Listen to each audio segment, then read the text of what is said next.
إن الحمد لله نحمده ونستعينه ونستغفره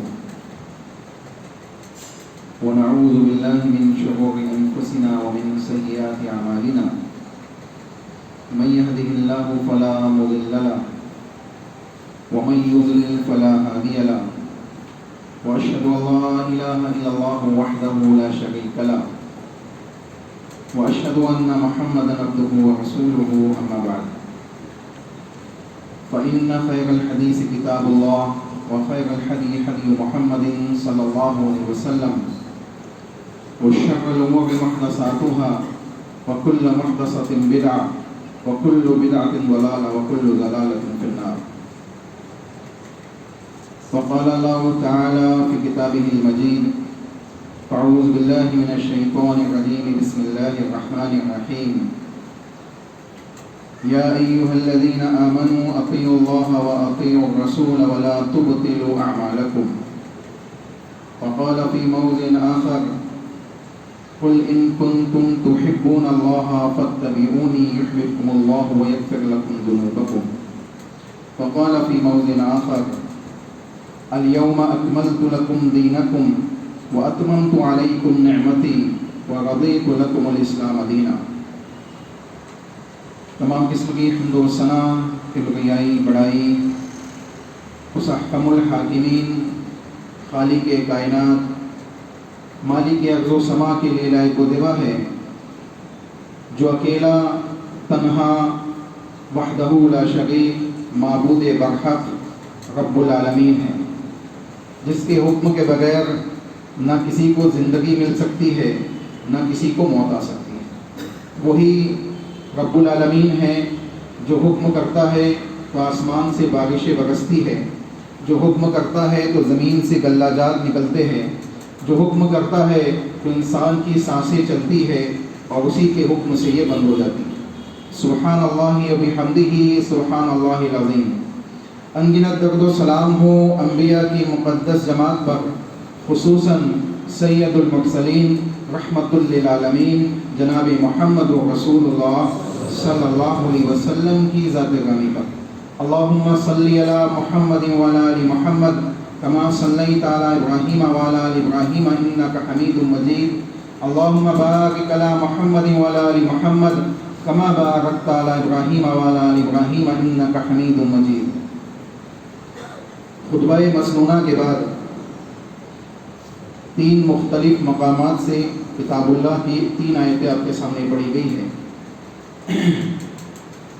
انسان خصوصاً مسلمان جو ایک ایمان والا ہے، مومنانہ زندگی گزارنا چاہتا ہے اور دنیا میں بھی کامیابی چاہتا ہے اور آخرت میں بھی کامیابی چاہتا ہے، اور اس میں کوئی حرج کی بات نہیں ہے۔ اللہ نے اس کا حکم بھی دیا ہے: ربنا آتنا فی الدنیا حسنہ وفی الآخرۃ حسنہ وقنا عذاب النار، کہ بندہ دنیا میں بھی حسنہ طلب کرے اور اس کو حاصل کرنے کی جد و جہد اور کوشش کرے، وہی دنیا کے مقابلے میں ہمیشہ باقی رہنے والی اور زیادہ فضیلت اور زیادہ اہمیت والی چیز کیا ہے؟ آخرت کی زندگی ہے۔ تو جہاں دنیا میں جد و جہد کرنی ہے، دنیا کو حسنہ بنانے کے لیے، بہترین بنانے کے لیے، اس کے اندر نعمتوں کو حاصل کرنے کے لیے، وہی آخرت کی جو لازوال نعمتیں ہیں، جو ختم ہونے والی نہیں ہیں، جس کو ہمیشہ کی بقا باقی ہے اور جس کی دائمی جنت کا انسان کو مستحق بننا ہے، اس کے لیے بھی اسی دنیا میں جستجو کرنا ہے، اسی میں جد و جہد کرنا ہے۔ اللہ رب العالمین نے ان 3 آیتوں کے اندر 3 مختلف باتیں بیان کی ہیں، اور اگر تینوں کو گہرائی سے دیکھیں تو مومنوں کے لیے دنیا و آخرت کی کامیابی کی ضمانت ہے۔ چونکہ ہم علامت قیامت کے سلسلے میں سن رہے ہیں، آج جو چیزیں انشاءاللہ ہم سنیں گے وہ یعنی حالت حاضرہ کے حساب سے بھی ہیں اور مسلسل کئی دفعہ ممبروں سے بیان کی جا چکی ہے، لیکن اس کے باوجود اللہ نے یہ حکم دیا ہے کہ مومن کے سامنے ذکر نصیحت واضح و نصیحت ہوتی رہنی چاہیے۔ نہ جانے کب کون سی بات سے کون نصیحت حاصل کر لے، اس کے دل پہ وہ اثر کر جائے اور وہ اپنی زندگی کی اصلاح کر لے۔ اللہ کے نبی محمد رسول اللہ صلی اللہ علیہ وسلم نے علامت قیامت میں سے ایک چیز تو یہ بیان کی ہے کہ امت مسلمہ قدم بقدم دوسری امتوں کی اتباع کرے، دوسری قوموں کی اتباع کرے۔ اللہ کے نبی محمد رسول اللہ صلی اللہ علیہ وسلم نے بڑی ڈیٹیل کے ساتھ یہ بات بیان کی، اور صحابہ نے اللہ کے نبی سے پوچھا بھی کہ اللہ کے نبی وہ کون لوگ ہوں گے جن کی اتباع کی جائے گی۔ اللہ کے نبی محمد رسول اللہ صلی اللہ علیہ وسلم نے اس کی وضاحتوں کو بھی بیان کیا کہ وہ یہود ہوں گے، وہ نصرانی ہوں گے۔ علامت قیامت کا یہ پہلو اگر آج ہم اپنے معاشرے کے اندر فٹ کریں اور اپنے معاشرے کا، مسلم سوسائٹی کا، صرف انڈیا ہی میں نہیں بلکہ پوری دنیا میں محاسبہ کریں تو یہ بات معلوم پڑتی ہے کہ دوسری قوموں کے اتباع، ان کے نقش قدم پہ شبرم بھی شبرن چلنا ہمارے ایمان، عقیدے اور اعمال کے اندر داخل ہو چکا ہے۔ ایمان میں بھی داخل ہے، عقیدے میں بھی داخل ہے، اعمال میں بھی داخل ہے۔ جس طریقے سے ہم کلمہ پڑھتے ہیں اور کلمے کے زبان سے ادا کرنے کے ساتھ جسم کے اعضاء، دل کو یہ معلوم ہے کہ میں دل سے اس کی تصدیق کر رہا ہوں، جسم کے مختلف اعضاء کو یہ معلوم ہے کہ اس کلمے کے مطابق زندگی گزارنی ہے۔ اگر یہ دو چیزیں جسم کے اعضاء کو معلوم نہیں ہیں تو وہ کلمہ حقیقی کلمہ نہیں ہو سکتا۔ چنانچہ جس طریقے سے زبان سے، دل کی تصدیق سے اور جسم کے دوسرے اعضاء کو شامل کرتے ہوئے بندہ کلمے کی گواہی دیتا ہے اور اس بات کا اعلان کرتا ہے کہ میں زبان سے کہہ رہا ہوں، دل سے تصدیق کر رہا ہوں، جسمانی اعضاء سے اس کلمے کے حقوق کو ادا کروں گا، تو وہی اس بات کا منکر بھی ہوتا ہے کہ جتنے معبودان باطلہ ہیں، جتنے ادیان باطلہ ہیں، ان سب کی مخالفت اس معنی میں کہ میں ان پہ عمل نہیں کروں گا، اس کا بھی اعلان کرتا ہے۔ جہاں لا الہ الا اللہ کی گواہی دیتا ہے، جہاں محمد رسول اللہ صلی اللہ علیہ وسلم کی رسالت اور آپ کی عبودیت کو ثابت کرتا ہے، وہی لا الہ کہہ کے معبودان باطلہ کا بھی انکار کرتا ہے، تو معبودان باطلہ ہی کا نہیں بلکہ ان کے ادیان باطلہ کا بھی انکار کرتا ہے۔ چنانچہ اگر ہم اللہ کے نبی محمد رسول اللہ صلی اللہ علیہ وسلم کے سلسلے میں کتاب اللہ کا محاسبہ کریں تو تقریباً 25 کے آس پاس مقامات میں اللہ رب العالمین نے اللہ کے نبی محمد رسول اللہ صلی اللہ علیہ وسلم کی اتباع کرنے کا حکم دیا، آپ کے نقش قدم کو فالو کرنے کا حکم دیا، آپ کو بحیثیت آئیڈیل ذکر کیا ہے اور یہ بات واجب کر دی کہ بنا محمد رسول اللہ صلی اللہ علیہ وسلم کی اتباع، آپ کے نقش قدم اور آپ کو آئیڈیل مانے بغیر کوئی مسلمان، دنیا کا کوئی انسان کامیابی حاصل نہیں کر سکتا۔ چنانچہ اللہ رب العالمین نے پہلی آیت میں جو بات بیان کی کہ اے ایمان والو، یا ایھا الذین آمنو، اے ایمان والو، اطیعوا اللہ و اطیعوا الرسول، اے ایمان والو اللہ کی اطاعت کرو، اس کے رسول کی اطاعت کرو، ولا تبطلوا اعمالکم، اور اپنے اعمال کو ضائع نہ کرو، یعنی اللہ اس کے رسول کی اطاعت کو چھوڑ کر اپنے اعمال کو ضائع نہ کرو، کسی تیسرے کی اطاعت کو اس میں شامل کر کے اپنے اعمال کو ضائع نہ کرو۔ دوسری چیز، دوسری آیت میں جو بات بیان کی گئی، قل ان کنتم تحبون اللہ فاتبعونی یحببکم اللہ ویغفر لکم ذنوبکم، اگر تم چاہتے ہو کہ گناہ معاف کر دیے جائے، اگر تم چاہتے ہو کہ اللہ کے محبوب بن جاؤ تو سنو، اللہ نے فارمولہ دیا، اے نبی کہہ دیجئے فاتبعونی، کہ میری اطاعت کرو، تم کامیاب بھی ہو جاؤ گے، اللہ کے محبوب بھی بن جاؤ گے اور تمہارے گناہ بھی معاف کر دیے جائیں گے، گناہ بھی معاف کر دیے جائیں گے۔ تیسری آیت میں عمل کے پیمانے کو بیان کیا گیا کہ کون سی چیزوں پہ عمل کرنا ہے، عمل کون سے زمانے کے مطابق ہونا چاہیے، اعمال صالحہ کس کو کہا جائے گا۔ اللہ نے کہا الیوم اکملت لکم دینکم واتممت علیکم نعمتی ورضیت لکم الاسلام دینا، لوگوں سنو، ہم نے آج کے دن دین اسلام کو مکمل کر دیا ہے، یعنی دین اسلام محمد رسول اللہ صلی اللہ علیہ وسلم کے اوپر اس آیت کریمہ کے ساتھ مکمل کر دیا گیا۔ اب اس کے بعد اگر کوئی چیز ایجاد ہوتی ہے، اس کے بعد کوئی چیز دین سمجھی جاتی ہے، اس کے بعد مسلمان کسی چیز کو اپنی زندگی کا لائے عمل بناتے ہیں تو وہ دین کا حصہ نہیں ہو سکتا، وہ دین اسلام نہیں ہو سکتا۔ کیوں؟ اللہ نے اعلان کر دیا یہ زندگی جو محمد رسول اللہ صلی اللہ علیہ وسلم کے اوپر اس آیت کے نزول سے پہلے اور نبوت کی پہلی آیت اقرا بسم ربک الذی خلق، ان دونوں کے درمیان کی جو زندگی ہے محمد رسول اللہ کی، یہ زندگی یہ اطاعت ہے، یہ عمل صالح کی زندگی ہے، اس کے مطابق عمل کرتے چلے جاؤ، تمہاری دنیا و آخرت سدھرتی چلی جائے گی۔ اللہ نے کہا الیوم اکملت لکم دینکم واتممت علیکم نعمتی، نبی ہم نے اپنی نعمت کو تم پہ مکمل کر دیا، دین اسلام کو شکل نعمت ہم نے مکمل کر دیا۔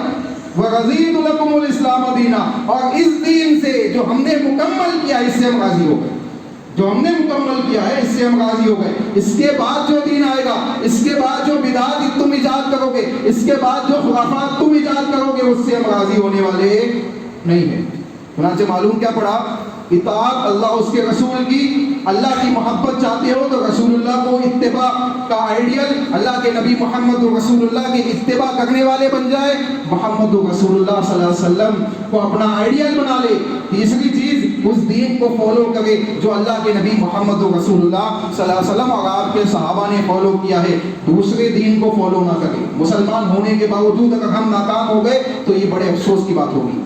اب آئیے اس چیز کی طرف جو علامت قیامت میں رسول اللہ صلی اللہ علیہ وسلم نے بیان کی۔ اللہ کے نبی نے بیان فرمایا، عبد الرحمن صخر الدوسی رضی اللہ تعالیٰ عنہ حدیث کے راوی ہے، کہتے ہیں کہ علی نبی صلی اللہ علیہ وسلم انہ قال لا تقوم الساعة حتى تأخذ امتی بأخذ القرون قبلها، قیامت اس وقت تک قائم نہیں ہوگی جب تک امت مسلمہ کے لوگ، امت محمدیہ کے لوگ اسی طریقے سے قدم بقدم، شبرا بشبر وذراعا بذراع، اللہ کے نبی نے کہا بالس اور ذراع اس کو کہتے ہیں، یہ کونی تک کے جو حصہ ہوتا ہے، یہ اس طریقے سے یعنی قدم با قدم ان کی اتباع کرنا اسٹارٹ نہ کریں، ان کے پیچھے چلنے نہ لگیں، ان کے نقشے قدم پہ چلنے نہ لگیں گے۔ صحابہ نے حدیث سنی، کہا وقیل یا رسول اللہ صلی اللہ علیہ وسلم فارس والروم، اللہ کے نبی کیا وہ لوگ جن کی اتباع کی آپ ذکر کر رہے کیا فارس والے ہوں گے، روم والے ہوں گے؟ اللہ کے نبی نے کہا فمن الناس الا هؤلاء،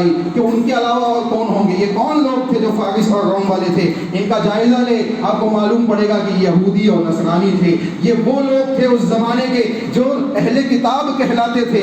آج مسلمانوں کا محاسبہ کرے۔ میں بھی ایک اور حدیث آپ سنیں، ایک اور حدیث سنیں، اس کے بعد مزید وضاحت ہم دیکھیں گے۔ اللہ کے نبی نے کہا لَتَتَّبِعُنَّ سُنَنَ الَّذِينَ مِن قَبْلِكُمْ، تم اتباع کرنے لگو گے ان قوموں کی جو تم سے پہلے تھے، تم سے پہلے جو قومیں تھیں تم ان کی اتباع کرنے لگو گے، شبرا بشبر وذراعا بذراع، وہی الفاظ جو پچھلی حدیث میں تھے۔ اللہ کے نبی نے کہا حتی لو دخلوا بحجر ضب، یہاں تک کہ اگر ان میں سے کوئی ضب کے بل میں گھسے گا تو تم بھی گھس جاؤ گے۔ ضب کسے کہتے ہیں؟ عرب والے بڑے اچھے سے جانتے ہیں، ریگستان میں ایک جانور ہوتا ہے ضب نامی، اور اس کو اسلام نے حلال بھی قرار دیا ہے، حلال جانور ہوتا ہے جس کو آپ یہاں پہ گھوڑپڑ کے نام سے جانتے ہیں۔ وہ ضب ہوتا ہے، زمین میں گڈھا کرتا ہے، گھس جاتا ہے اندر، اور اس کو پکڑنے کے لیے کیا کرتے ہیں؟ اس کے بل میں پانی ڈالا جاتا ہے، جب پانی ڈالتے ہیں تو دوسری جانب سے وہ نکلتا ہے اور جالی لگا کے اس کو لوگ پکڑ لیتے ہیں، اور باضابطہ کھایا جاتا ہے، جائز ہے، حلال ہے، اسلام کے اندر اس کو جائز رکھا گیا ہے۔ اللہ کے نبی صلی اللہ علیہ وسلم کے دسترخوان پہ پیش کیا گیا، اللہ کے نبی نے اس کو کھایا نہیں۔ صحابہ نے پوچھا اللہ کے نبی کیا یہ حلال نہیں ہے؟ اللہ کے نبی کیا یہ حلال نہیں ہے؟ اللہ کے نبی نے کہا حلال ہے لیکن مجھے پسند نہیں ہے۔ اللہ کے نبی نے نہیں کھایا لیکن صحابہ نے کھایا، اس کا مطلب ہے یہ کیا ہے؟ حلال ہے۔ چنانچہ اللہ کے نبی نے اس کی مثال دی، کہا تم ان کی اتباع کرو گے، ان کی پیروی کرو گے۔ اللہ کے نبی سے پوچھا گیا فقلنا یا رسول اللہ، اللہ کے نبی وہ کون لوگ ہوں گے جن کی اتباع کی جائے گی، جن کی پیروی کی جائے گی؟ صحابہ نے کہا الیہود والنصارى، کیا وہ یہودی اور نصرانی ہوں گے؟ دیکھیں وضاحت، روم اور فارس سے کون لوگ مراد ہیں؟ کہا یہودی اور نصرانی ہوں گے۔ اللہ کے نبی نے کہا قال فمن، تو اور کون ہوں گے جن کی تم اتباع کرو گے؟ یعنی پہلی قومیں، پہلی امتیں، پہلے ادیان جو اس دنیا میں اہل کتاب کے نام سے جانے جاتے ہیں وہ یہی ہے، یہودی ہے، نصرانی ہے۔ اب آئیے آج ہم جس معاشرے کے اندر زندگی گزار رہے ہیں، ابھی 2 دن بعد مسلمانوں کی حیثیت آپ کے سامنے آ جائے گی۔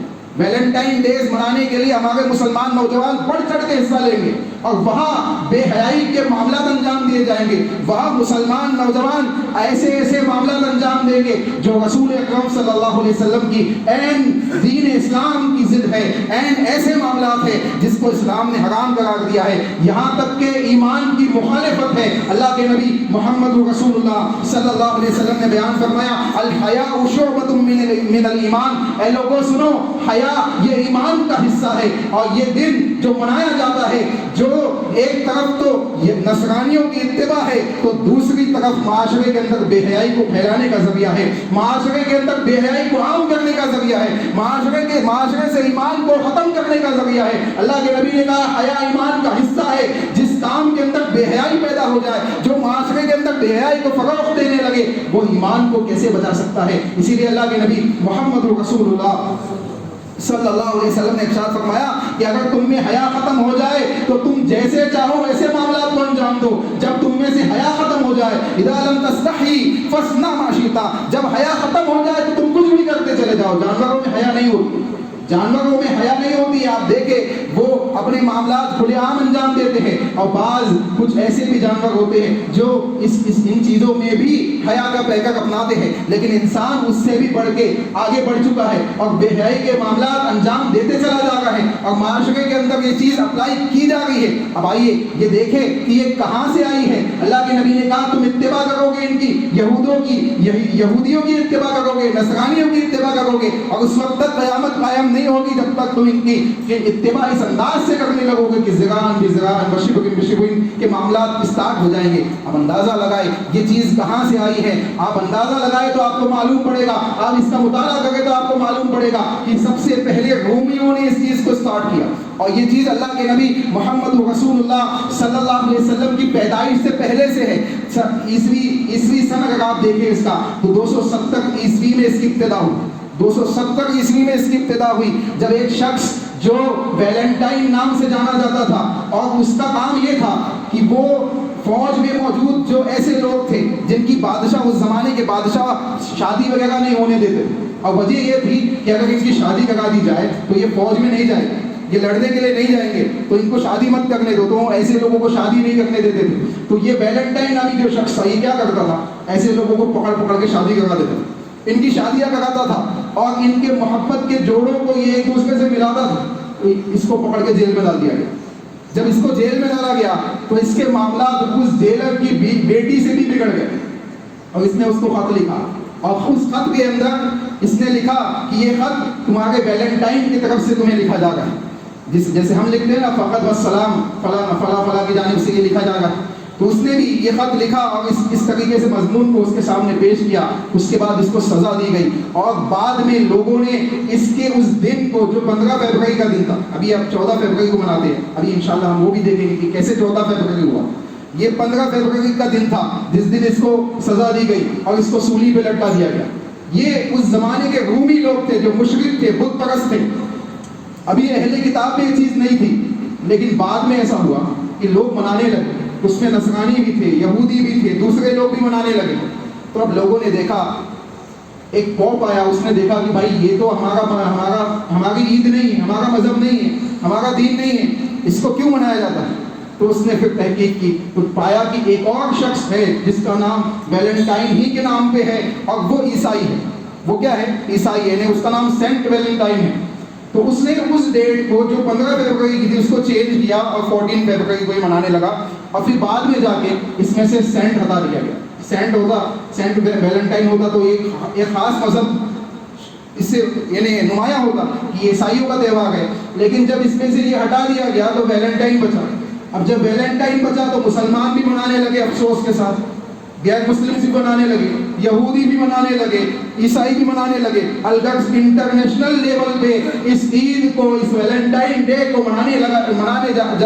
جانے لگا, یہاں تک کہ یہ بے حیائی عام ہوتی چلی گئی, اور مسلمانوں کے دل و دماغ سے یہ نکل گیا کہ یہ گناہ ہے. آج نوجوان اس کو گناہ نہیں سمجھتے, اس کو گناہ کا دن سمجھتے ہی نہیں ہیں. اس سے ایک ہفتہ پہلے سے معاملات اسٹارٹ ہوتے ہیں اور مختلف قسم کے ڈیز منائے جاتے ہیں, اور وہ تمام چیزیں اس بے حیائی کی طرف لے جاتی ہے، یہاں تک کہ اس کے بعد وہ نوجوان لڑکا جو مسلمان ہے یا وہ نوجوان لڑکی جو مسلمان ہے اس بے حیائی کے کام میں ملوث ہو کے زنا کے اندر مرتکب ہوتے ہیں، زنا کے معاملات کے اندر مرتکب ہوتے چلے جاتے ہیں، اور ایک وقت ایسا بھی آتا ہے کہ ارتداد کا شکار ہوتے دین اسلام سے بھی نکل جاتے ہیں، دین اسلام سے بھی نکل جاتے ہیں۔ اب اندازہ لگائے یہ کوئی معمولی گناہ نہیں ہے۔ اللہ کے نبی محمد رسول اللہ صلی اللہ علیہ وسلم آج سے 1450 سال پہلے اس کی تلقین ہمیں کر رہے ہیں کہ یہ یہود و نصرانی کی اتباع تم کرو گے، اور یہ وہی اتباع ہے جو آج ہمارے معاشرے کے اندر ہے۔ صرف اس ایک عمل میں نہیں، ایسے کئی اعمال ہیں جس کو ہم نے بحیثیت اتباع اپنایا ہوا ہے،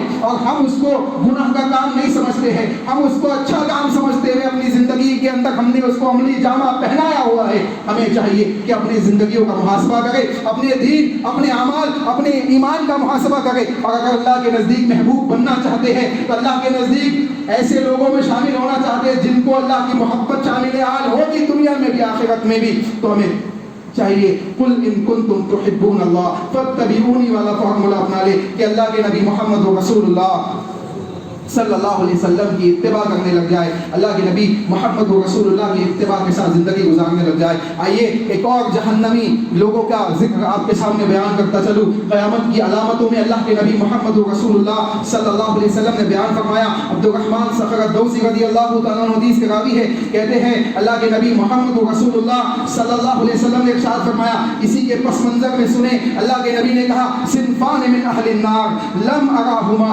قوم سبات کا اذناب البقر، اے لوگوں سنو، دو جہنمی لوگ ایسے ہیں، جو دو جہنمی قسم کے لوگ ایسے ہیں جن کو میں نے اپنے آنکھوں سے دیکھا نہیں۔ اللہ کے نبی کہہ گئے، اللہ کے نبی محمد رسول اللہ صلی اللہ علیہ وسلم کہہ گئے کہ دو قسم کے جہنمی لوگ ہیں جن کو میں نے اپنی آنکھوں سے دیکھا نہیں ہے۔ پہلی قسم کے لوگ اللہ کے نبی بیان کرتے ہیں کہ پہلی قسم کے لوگ تو وہ ہیں جو ظالم اور جابر لوگ ہوں گے، اور گائے کے چمڑوں سے کوڑا بنا کر لوگوں کے اوپر ظلم و ستم کریں گے، یعنی چمڑوں کے، یعنی جو کوڑے ہوتے ہیں کوڑے سے مارنے والے ہوں گے اور لوگوں پہ نہایت ہی ظلم و ستم کرنے والے ہوں گے، یہ جہنمی لوگ ہوں گے۔ اللہ کے نبی نے ان کے سلسلے میں بات بیان کی کہ یہ اہل النار ہوں گے۔ دوسرے قسم کے لوگوں کے سلسلے میں کہا وَنِسَاءٌ، اور دوسری وہ عورتیں، وہ خواتین ہوگی، وہ اسلامی مائیں اور بہنیں اس بات کو سنیں جو ویلنٹائن ڈیز مناتی ہے، وہ بھی سنیں،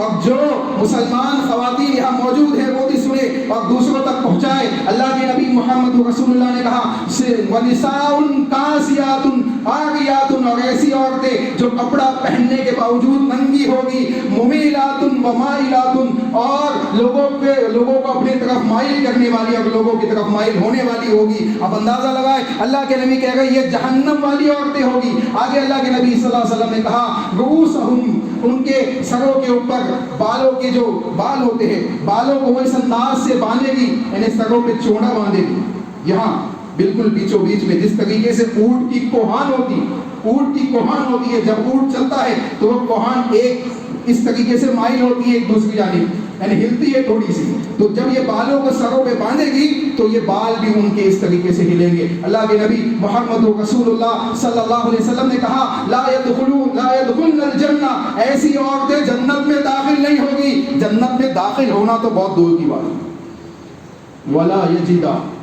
اور نہ ہی وہ جنت کی خوشبو ہی پائے گی۔ وہی ہاں اللہ کے نبی نے کہا نہ اس کی خوشبو ہی پائے گی، جنت میں داخلہ تو بہت دور کی بات ہے، اس کی خوشبو بھی پائے گی نہیں، اور اس کی خوشبو قضا و قضا یہاں سے اس کی خوشبو آ جاتی ہے۔ اللہ کے نبی صلی اللہ علیہ وسلم نے کہا کہ جنت کی خوشبو تو بہت دور سے آ جاتی ہے، لیکن ان کو تو جنت کی خوشبو بھی نصیب نہیں ہوگی۔ آپ اندازہ لگائے یہ دو قسم کے لوگ کیا اس معاشرے کے اندر موجود نہیں ہیں؟ کیا یہ ایسے لوگ موجود نہیں ہیں جو اس قسم سے غیروں کی اتباع کے ساتھ زندگی گزار رہے ہیں اور اپنے آپ کو مسلمان بھی کہتے ہیں، اپنے آپ کو اللہ اس کے رسول کا ماننے والا بھی کہتے ہیں؟ ہم یہ دعویٰ کرتے ہیں کہ ہم محمد رسول اللہ صلی اللہ علیہ وسلم کی محبت کرنے والے ہیں، اللہ کے نبی کے اوپر ایمان رکھنے والے ہیں، رسول اللہ کی لائی ہوئی شریعت کو ماننے والے ہیں۔ اللہ کے نبی کی محبت میں ہم جلوسوں کو نکالتے ہیں اور اپنے گھروں کے اندر اللہ کے نبی محمد رسول اللہ صلی اللہ علیہ وسلم کی سنتوں کو داخل ہونے نہیں دینا چاہتے ہیں، اپنے نبی کے دین کو داخل ہونے نہیں دینا چاہتے ہیں، اپنے نبی کے دین کو اپنے گھروں کے دہلیز کے اندر داخل نہیں ہونے دے رہے ہیں، اور اس کے باوجود ہم دعویٰ کر رہے ہیں کہ محمد رسول اللہ کے محبت کرنے والے لوگ ہیں تو معاف کیجیے گا. اللہ نے اس بات کا حکم دے دیا اگر تم چاہتے ہو محبت کرنا اللہ کے نبی محمد رسول اللہ صلی اللہ علیہ وسلم سے. صحابی آئے, کہا اللہ کے نبی میں آپ سے بہت محبت کرتا ہوں, اتنی محبت کرتا ہوں کہ آپ کے پاس ہوتا ہوں تو مجھے سکون ہوتا ہے, مجھے آپ کے پاس جب موجود ہوتا ہوں تو میں بہت مطمئن ہوتا ہوں, سکون ہوتا ہے, دل اطمینان کے ساتھ رہتا ہے. لیکن جیسے ہی آپ سے جدا ہوتا ہوں, اپنے اہل و عیال میں جاتا ہوں, بیوی بچوں میں جاتا ہوں, بے چین ہونے لگتا ہوں, غمگین ہونے لگتا ہوں, یہاں تک کہ میں واپس آؤں اور آپ کو دیکھ لوں مجھے سکون نہیں ملتا. اتنی محبت میں آپ سے کرتا ہوں. اللہ کے نبی صلی اللہ علیہ وسلم میں اتنی محبت آپ سے کرتا ہوں, لیکن جب میں موت کو یاد کرتا ہوں, آپ کی موت اور میری اپنی موت کو یاد کرتا ہوں, تو مجھے خوف ہوتا ہے کہ جنت ملے گی, آپ تو جنت کے اعلیٰ مقامات میں ہوگے, پتہ نہیں میں جنت میں گیا بھی تو مجھے آپ کو دیکھنا نصیب ہوگا کہ نہیں ہوگا. اللہ کے نبی آپ کی اس محبت سے مجھے یہ خوف محسوس ہوتا ہے کہ کہیں جنت میں مجھے آپ کا دیدار نہ ہو سکے. اللہ کے نبی کوئی عمل بتائیے, کوئی عمل بتائیے. اللہ کے نبی خاموش ہے. اللہ کے نبی محمد رسول اللہ نے کچھ نہیں کہا. اللہ نے آیت نازل کی, صحابی نے محبت کا دعویٰ کیا, اللہ نے اطاعت کی آیت نازل کی. اللہ نے کہا وَمَن يُطِعِ اللَّهَ وَرَسُولَهُ فَأُولَٰئِكَ مَعَ الَّذِينَ أَنْعَمَ اللَّهُ عَلَيْهِم مِّنَ النَّبِيِّينَ وَالصِّدِّيقِينَ وَالشُّهَدَاءِ وَالصَّالِحِينَ. اے میرے صحابی, اللہ اے میرے صحابی, اے محمد رسول اللہ کے صحابی, اگر نبی کے ساتھ جنت میں شامل ہونا ہے تو اللہ اس کے رسول کی اطاعت کرنی پڑے گی. اللہ اس کے رسول کی اطاعت کے بغیر محمد رسول اللہ کی محبت کا دعویٰ سچا نہیں ہے. محمد رسول اللہ کی محبت کا دعویٰ جھوٹا ہے. ہم بھی دعویٰ کرتے ہیں, ہم اور آپ بھی دعویٰ کرتے ہیں. کیا ہم اپنے دعوے کو اس آیت کریمہ کے مطابق ثابت کر سکتے ہیں کہ ہم اللہ اس کے رسول کی اطاعت کرتے ہیں؟ ہمیں چاہیے کہ اگر ہم اللہ کے نبی محمد رسول اللہ صلی اللہ علیہ وسلم کی محبت کا دم بھرتے ہیں تو ہمیں چاہیے کہ ہم اللہ اس کے رسول کی اطاعت کو اپنی زندگی کا لاہے عمل بنا لے. اٹھنا بیٹھنا اوڑھنا بچھوڑنا اللہ اس کے رسول کی اطاعت بنا لے. تب جا کے محمد رسول اللہ صلی اللہ علیہ وسلم کی محبت ہمارے ایمان, عمل اور ہمارے دین کے اندر داخل ہوتی چلی جائے گی, جس کی وجہ سے ہم دنیا و آخرت میں کامیاب ہو جائیں گے انشاءاللہ. یہ ایک فارمولہ ہے جو اللہ نے کتاب اللہ کے اندر دے دیا. اب جب کتاب اللہ کے اندر یہ بات آ گئی تو یہ بے حیائی کے کام جو ہمارے معاشرے کے اندر موجود ہے, بحیثیت مسلمان ایک مسلمان کو یہ بات زیبا نہیں دیتی کہ وہ ان بے حیائی کے کاموں میں کسی طریقے سے ملوث ہو, کسی طریقے سے ان کا تعاون کرے, کسی طریقے سے اس کو بڑھاوا دے, اور چاہے وہ سوشل میڈیاز ہو, چاہے دوسرے کوئی ذرائع ہو, ان کا فروغ کرنا, ان کو ان کی تشہیر کرنا, ان کا ایڈورٹائزمنٹ کرنا, یہ جائز نہیں ہے ایک مسلمان کے لیے. اللہ ہمیں صحیح سمجھ عطا فرمائے. اللہ اس کے رسول کی اطاعت کے ساتھ اپنی زندگیوں کی اصلاح کرنے کی توفیق عطا فرمائے. اللہ ہم سے جو گناہ سرزد ہوئی اسے معاف فرما. اللہ ہم سے جو غلطیاں سرزد ہوئی اسے معاف فرما. اللہ مسلمانوں کی ماں اور بہنوں کو, مسلمانوں کی بیٹیوں کو اے اللہ ان کی حفاظت فرمائی بے حیائی کے کاموں سے. اے اللہ ان فتنوں سے ہماری ماں اور بہنوں کی حفاظت فرما. اے اللہ ان فتنوں سے جو معاشرے کے اندر موجود ہیں ان سے ہمارے اہل و عیال کی حفاظت فرما, ہمارے بچوں کی حفاظت فرما, ہماری بچیوں کی حفاظت فرما. اے اللہ ہم تجھ سے دعا کرتے ہیں کہ ہمارے معاشرے کے اندر ہمیں دین اسلام کو اسی طریقے سے فالو اور اتباع کرنے کی توفیق عطا فرما جیسے رسول اللہ صلی اللہ علیہ وسلم کے صحابہ نے اتباع کی, اس کو فالو کیا, اور اللہ نے آیت نازل کی رضی اللہ عنہم ورضوا عنہ کہ میں ان سے راضی ہو گیا, یہ مجھ سے راضی ہو گئے. اے اللہ ہم تجھ سے دعا کرتے ہیں کہ ہمیں بھی ایسے اعمال کرنے کی توفیق عطا فرما جس سے تو ہم سے راضی ہو جائے, ہم تجھ سے راضی ہو جائے. اللہ ہمیں اللہ اس کے رسول کی اطاعت کو صحابہ کے فہم کے ساتھ اپنی زندگی کا لاہے عمل بنانے کی توفیق عطا فرما. صحابہ کے فہم کے ساتھ اپنے عقیدے اور اعمال کی اصلاح کرنے کی توفیق عطا فرما. صحابہ کے فہم کے ساتھ کتاب و سنت کو سمجھنے کی توفیق عطا فرما. اے اللہ ہمارے گناہوں کو معاف فرما. اے اللہ ہمارے گناہوں کو معاف فرما. اے اللہ ہمارے گناہوں کو معاف فرما. اے اللہ ہماری بچیوں کو, ہماری ماں اور بہنوں کو ارتداد کے فتنے سے محفوظ فرما, بے حیائی کے فتنوں سے محفوظ فرما. اے اللہ یہ جو مختلف انداز سے فتنوں کا نزول معاشرے کے اندر ہے, اے اللہ ان تمام فتنوں سے امت مسلمہ کو محفوظ فرما. اے اللہ ہمارے گناہوں کو معاف فرما. اے اللہ ہمارے گناہوں کو معاف فرما. اے اللہ جو لوگ موجود ہیں ان کو توبہ و استغفار کرتے ہوئے اللہ کی طرف لوٹنے کی توفیق عطا فرما. اے اللہ جو لوگ موجود ہیں اللہ اس کے رسول کی طرف لوٹنے, ان کی اطاعت کرنے کی توفیق عطا فرما. اے اللہ اللہ ہمیں کثرت کے ساتھ توبہ و استغفار کرنے کی توفیق عطا فرما. اللہ رزق حلال کے راستے جو بند ہیں اللہ اس کو کھول دے. اللہ ہم پہ سے لعنتوں کو اٹھا لے, اپنی رحمتوں کا نزول فرما. اللہ اپنی رحمتوں کا نزول فرما. اللہ اپنی رحمتوں کا نزول فرما. اللہ ہم تمام شر سے تیری پناہ چاہتے ہیں. اللہ ہم تمام شر سے تیری پناہ چاہتے ہیں. اللہ جو خیر والی چیزیں ہیں وہ اس کا ہم تجھ سے سوال کرتے ہیں. اللہ ہم گنہگار ہیں, خطا کار ہیں, لیکن مالک تیرے ہی بندے ہیں. ہم تجھی کو معبود مانتے ہیں, تیرے ہی سامنے اپنے پیشانی کو جھکاتے ہیں, تیرے ہی سامنے رکوع کرتے ہیں, تیرے ہی لیے عبادات کو انجام دیتے ہیں. اے اللہ ہم تجھی سے جب دعا مانگتے ہیں اے اللہ تو ہی ہماری دعاؤں کو قبول فرما. اے اللہ جو لوگ موجود ہیں ہمیں اپنے اے اللہ جو لوگ موجود ہیں ان کو اپنی زندگیوں کی اصلاح کرنے کی توفیق عطا فرما. اے اللہ جو اس دنیا سے جا چکے ہیں, جن کا انتقال ہو چکا ہے, اس دنیا سے فوت ہو گئے, اے اللہ ان کی قبروں کو جنت کا باغ بنا. اے اللہ ان کے لیے جنت کا بستر بچھا. اے اللہ ان کے لیے جنتوں کی کھڑکیوں کو کھول دے. اے اللہ عذاب قبر سے ان کو محفوظ فرما. اے اللہ عذاب قبر سے ان کو محفوظ فرما. اے اللہ ہم بھی عذاب قبر سے, ہمیں بھی عذاب قبر سے محفوظ فرما. اے اللہ ہم بھی جانے والے ہیں, ہمیں بھی عذاب قبر سے محفوظ فرما. اے اللہ ہمارے گناہوں کو معاف فرما. اے اللہ جب اس دنیا سے رخصت ہو تو لا الہ الا اللہ محمد رسول اللہ کی گواہی دیتے ہوئے رخصت ہو. اے اللہ حسن خاتمہ عطا فرما. اے اللہ قیامت کے دن جب نامہ اعمال تقسیم ہو تو سیدھے ہاتھ والوں میں ہمیں شامل فرما. اے اللہ سیدھے ہاتھ والوں میں ہمیں شامل فرما. اے اللہ سیدھے ہاتھ والوں میں ہمیں شامل فرما. اے اللہ عرش کے نیچے جگہ پانے والے لوگوں میں ہمیں شامل فرما. اے اللہ حوض کوثر سے جام پانے والے لوگوں میں ہمیں شامل فرما. اے اللہ جنت الفردوس ہم تجھ سے سوال کرتے ہیں.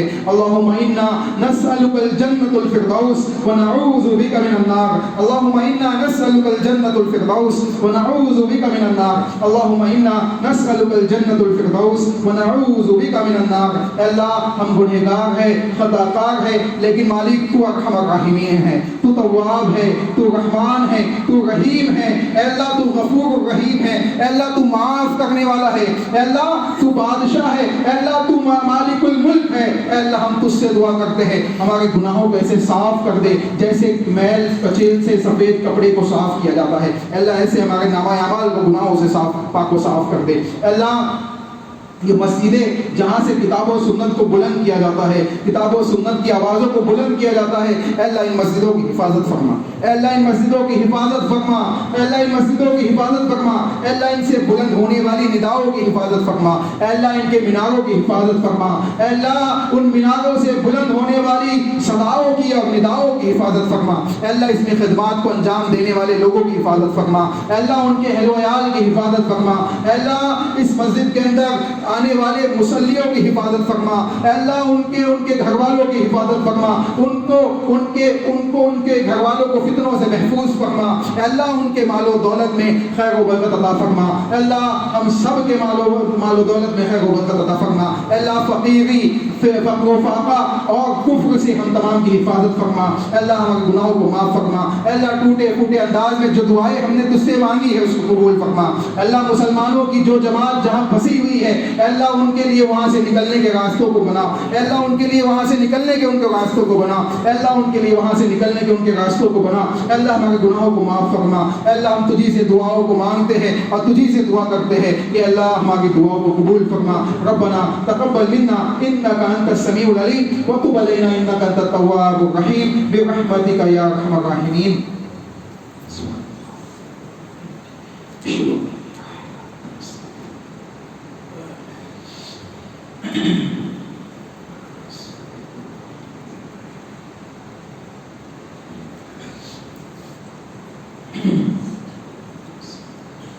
إن الحمد لله نحمده ونستعينه ونستغفره ونعوذ بالله من شرور أنفسنا ومن سيئات أعمالنا من يهده الله فلا مضل له ومن يضلل فلا هادي له وأشهد أن لا إله إلا الله وحده لا شريك له وأشهد أن محمدا عبده ورسوله أما بعد فأعوذ بالله من الشيطان الرجيم بسم الله الرحمن الرحيم إن الله وملائكته يصلون على النبي يا أيها الذين آمنوا صلوا عليه وسلموا تسليما اللهم صل على محمد وعلى آل محمد كما صليت على إبراهيم وعلى آل إبراهيم إنك حميد مجيد اللهم بارك على محمد وعلى آل محمد كما باركت على إبراهيم وعلى آل إبراهيم إنك حميد مجيد عباد الله رحمكم الله